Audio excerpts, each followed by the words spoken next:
Welcome to Guide Guru. We hope this video helps. You start by readying the recorder and seeing so recording captures exactly what you need.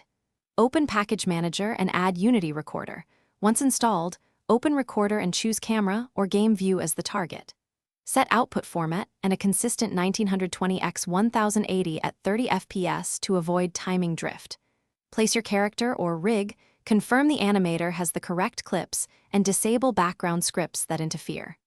Once done, set the output folder and a clear file name so you won't overwrite later. You'll now capture the motion precisely by using Timeline or the animation window. Enter play mode and hit the record button to start writing keyframes. This records live input, physics, and procedural motion. If your character uses root motion or physics-driven movement, bake root motion and sample at 60 to preserve smooth curves.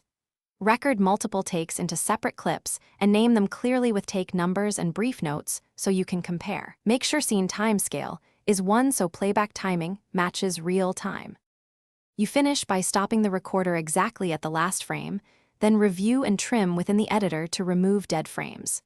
Export to MP4 with hardware encoding for speed and apply post-processing or color grading if needed before the final render. Check audio sync and re-record a short clip to confirm alignment. If you encounter missing frames, black output, or animations not captured, make sure record in play mode is enabled and the recorder target is the active game view or specific camera. That fix solves most issues. Thanks for watching. Consider subscribing if we helped you today.